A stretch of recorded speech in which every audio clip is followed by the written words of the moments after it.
안녕하십니까. 금일 한양디텍 발표를 맡게 된 리서치 3팀 전병준입니다. 금일 발표 진행하겠습니다. 다음은 기업 기호입니다. 표를 참고해 주시면 감사하겠습니다. 목차입니다. 표를 참고해 주시면 감사하겠습니다. 이어서 산업 분석 진행하겠습니다. 동사가 속해 있는 업종인 오사트는 반도체 생산업체로부터 외주 위탁을 받아 패키징과 테스트를 하는 업체입니다. 반도체 같은 경우에는 사이클 산업이고 고정비가 큰 산업이므로 생산업체들은 캐파를 호환기 기준 물량까지 확보해 놓지 못합니다. 따라서 호환기 물량은 자체 생산하지 못하고 이때 오사트 업체들을 이용합니다. 연평균 성장률 같은 경우 조사기관마다 상이하지만 가장 보수적인 수치를 보았을 때 5.7% 성장 예상합니다. 하지만 국내 오사트 업체들은 이보다 더욱 성장할 전망이며 이와 관련하여 후술할 예정입니다. 오사트 업체에 대해 본격적으로 알아보기 전에 오사트 업체가 성장하게 될 수 있었던 배경인 어드밴스드 패키징에 대해 간략하게 설명하겠습니다. 좌측 상단 자료가 어드밴스드 패키징을 간략하게 표현한 모식도입니다. 자세히 보시면 HBM이 수직으로 적층되어 있고 HBM과 CPU가 실리콘 인터포저를 통해 연결되어 있는 모습을 보실 수 있습니다.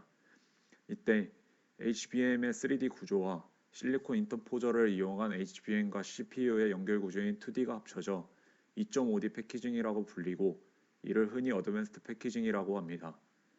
어드밴스드 패키징은 수직 공정과 연결 공정이 추가적으로 필요하기 때문에 기존 생산업체들이 하던 중저부와 같이 컨벤셔널 패키징보다 공정이 복잡합니다. 어드밴스드 패키징은 HBM과 고단화 낸드가 성장하며 급성장하고 있고 생산업체들은 급증하는 수요에 대응하기 위해 빠르게 캐파를 확보해야 하는 상황입니다. 이러한 상황 덕분에 오사트 업체들은 화려한 재평가를 받기 시작했습니다. 기존 생산업체들의 오사트 사용법은 호환기 때 초과 생산량에 대한 외주 위탁이었습니다. 따라서 반도체 경기가 불황기에 접어들면 실적이 악화되었고 자료에서도 보실 수 있듯이 2018년, 2019년에 매출 비율이 하락하는 모습을 보여주었습니다. 하지만 어드밴스드 패키징에 대한 중요성이 상승하면서 기존에 진행하던 중저부와 같이 패키징에 대한 외주화가 시작되었고 자료에서도 확인할 수 있듯 반도체 경기가 불황임에도 불구하고 오사트 매출 비율은 최고점을 달성하고 있습니다. 생산업체들의 패키징 트렌드에 대해서도 하나씩 살펴보겠습니다. SK하이닉스는 이전까지 패키징을 철저히 내재화하여 물량의 대부분을 자체 생산하였습니다. 그러던 중 2021년 11월 하나마이크론과 중장기 후공정 아웃소싱 계약을 맺으면서 변화를 보여주고 있습니다. 원인에 대해서 분석해보면 낸드가 고단화되고 HBM의 수요가 급증하면서 어드밴스드 패키징에 대한 생산 능력 확보가 시급한 것으로 보입니다. 최근 하이닉스 컨퍼런스 콜에 따르면 HBM 공정 위주로의 생산 시설을 전환하겠다라고 발표하면서 이러한 흐름은 가속화될 전망입니다. 삼성전자는 어드밴스드 패키징의 중요성이 하이닉스보다 더 크다고 할 수 있습니다. 삼성전자는 메모리와 파운드리를 동시 생산하는 유일한 기업입니다. 이러한 장점을 바탕으로 메모리, 파운드리, 패키징을 한 번에 일괄수주하여 공급하는 턴키 공급 시장을 타겟으로 하고 있습니다. 따라서 패키징에 대한 기술적 능력이 더욱 중요하고 현재 파운드리 경쟁사인 인텔과 TSMC에 비해 투자 규모도 적기 때문에 이를 추격하기 위해 어드밴스드 패키징 위주로의 생산 라인을 개편할 것으로 추정됩니다. 따라서 기존에 진행하던 중저부와 같이 패키징에 대한 물량은 오사트 업체들로 외주 위탁을 할 것이고 삼성전자는 기존에 있던 패키징 외주화 흐름을 진행하고 있었기 때문에 이러한 흐름은 더욱 가속화될 전망입니다. 다음은 기업 분석을 진행하겠습니다.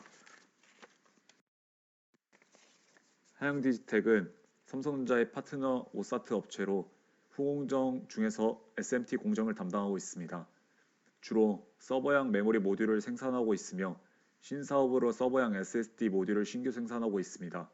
삼성전자형 매출이 97.1%로 사실상 단일 고객사로 봐도 무방한 회사입니다. 하양디지텍이 담당하고 있는 SMT 공정은 패키징과 테스트가 끝난 칩과 기판, 수동소자 등을 매입하여 납땜을 하여 완제품으로 만드는 최종 공정을 의미합니다. 지금까지 반도체 생산업체들이 자체적으로 진행하였기 때문에 메모리 모듈을 제조하는 회사는 많지 않습니다. 현재 삼성전자 해양으로 납품하는 경쟁사로는 SFA 반도체가 유일한 상황입니다. 하양디지텍은 2019년 중국 공장을 매각한 후 베트남으로 생산시설을 이전했습니다. 이때 몇 가지 체질 개선이 나타나게 되었는데 첫 번째로는 지정학적 리스크 해소입니다. 중국 반도체 생산시설은 미국으로부터 제재를 받고 있는 상황이기 때문에 베트남 공장 이전이 공급망의 안전을 확보했습니다. 두 번째로는 인건비 절감입니다. 중국의 경제가 발달하면서 인건비가 대폭 상승하였는데 베트남으로 생산시설을 전환하며 인건비를 크게 절감하였습니다. 마지막으로는 제품군 변화입니다. 기존 한양디텍은 PC형 메모리 모듈을 생산하였습니다. 베트남 공장으로 이전하며 제품군을 PC형에서 서버형으로 바꾸었고 이때 평균 판매 단가가 2,810원에서 5,152원으로 크게 상승하였습니다. 하양디지텍은 신규 사업으로 SSD 모듈 생산을 진행하고 있습니다. 현재 좋지 못한 업황과 수요일 문제로 가동률이 많이 떨어져 있는 상황입니다. 하지만 SSD 모듈도 D램 모듈 공정과 다르지 않기 때문에 추후 수요를 잡을 수 있습니다. 생산 수요를 확보하고 업황만 개선된다면 SSD 모듈 같은 경우 D램 모듈에 비해 25% 정도 더 비싼 제품이기 때문에 실적 향상에 도움이 될 수 있는 상황입니다. 다음은 투자 포인트입니다. 첫 번째로는 가장 핵심적이라고 할 수 있는 패키징 시장의 변화입니다. 산업 분석에서도 언급했듯이 현재 생산업체들은 늘어나고 있는 어드밴스드 패키징 능력을 내재화하기 위해 중저부가 가치 패키징을 외주화시키고 있습니다.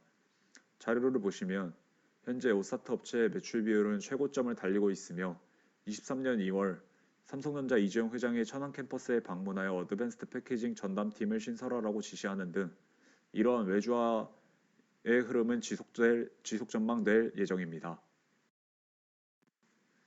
두 번째로는 삼성이 요구하는 증설과 신규 사업 SSD입니다. 한양디지텍은 2019년부터 삼성전자의 요구에 따라 공장을 증설하고 있습니다.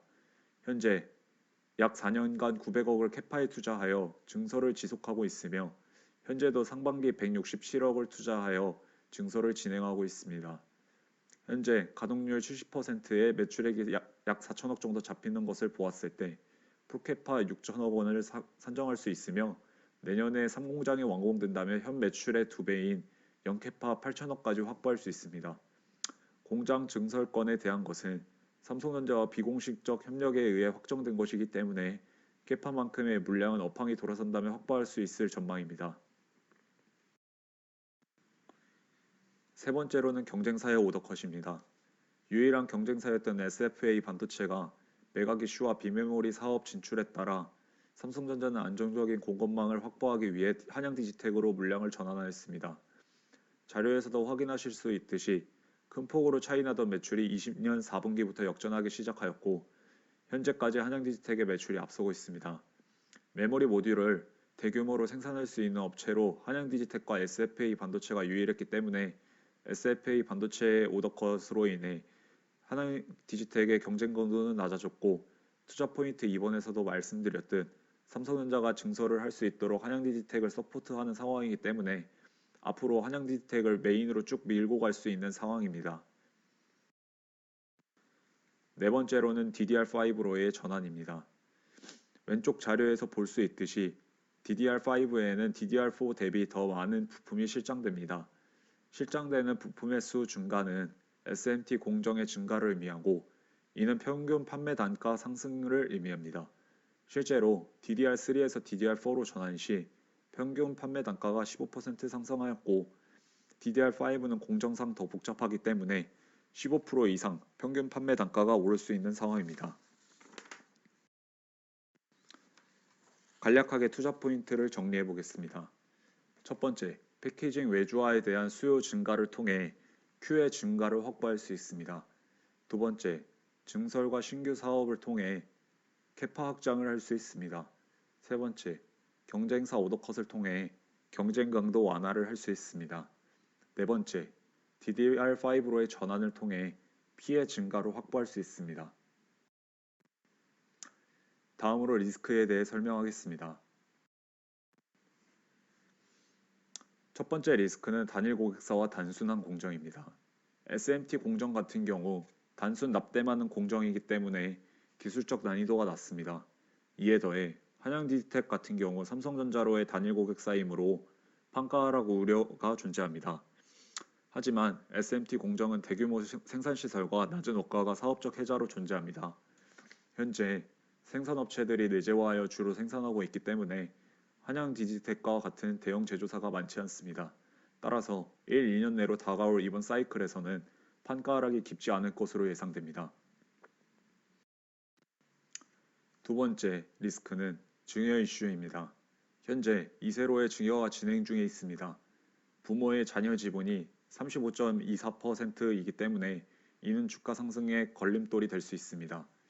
하지만 현재 4분기 평균 PER이 8대로 주가에 충분히 반영되어 있다고 볼 수 있습니다. 다음으로는 밸류에이션을 알아보겠습니다.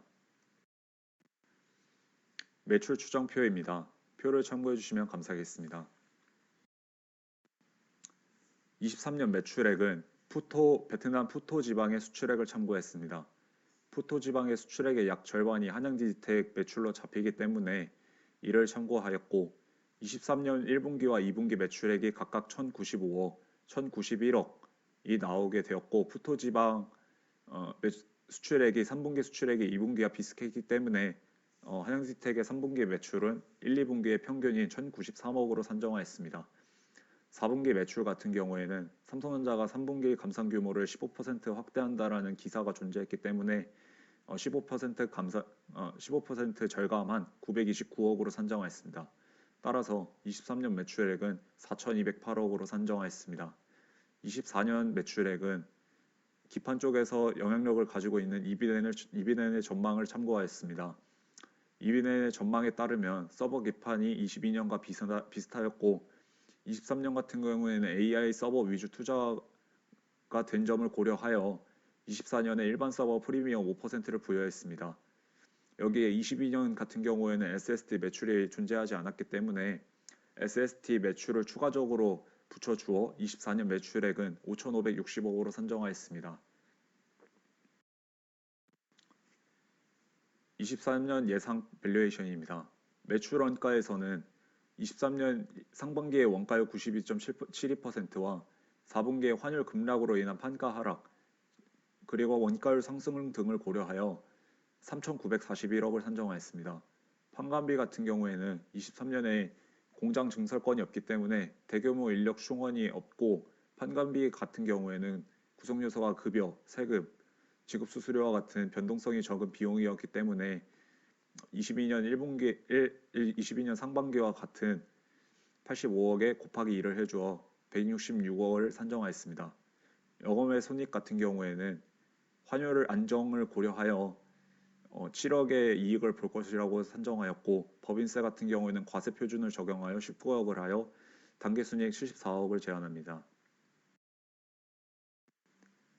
24년 같은 경우에는 DDR5의 판가 상승률 15%를 고려했습니다. 이에 더해 가동률 개선으로 인한 고정비 부담 감소를 적용하여 21년 원가율 85.1%와 20년 원가율 88.4%, 가중치를 3대7 평균 적용하여 87.4%를 적용하여 4,859억을 산정하였습니다. 판관비 같은 경우에는 24년에 3공장이 완공되기 때문에 캐파와 동일한 급여 30% 증가를 고려하였고 매출액 상승으로 인한 판관비 상승을 고려하여 240억을 산정하였습니다. 영업외 손익 같은 경우는 외환손익 부분에서 국채금리 하락 그리고 수출 회복으로 인한 환율 안정화를 전망하여 환율이 5% 하락을 가정하였고 이에 따른 28억 이익을 얻는 것으로 가정을 하였습니다. 법인세 같은 경우는 과세 표준을 적용하여 105억을 산정하였고 이에 따라 당기순이익 374억을 산정하였습니다. 다음으로는 예상 주가입니다. 23년 예상 BPS 8,614원에 PBR 밴드 평균의 10% 프리미엄 붙여준 1.7을 적용하여 14,643원을 산정하였습니다. 이는 현재 주가에 비해 업사이드 11.78%가 있는 상황이라고 말씀드립니다. 24년 예상 주가에는 24년 예상 EPS 2,453원에 PER 8을 부여하여 19,624원을 산정합니다. 이는 업사이드 49.8%로 투자 의견 바이 제시합니다.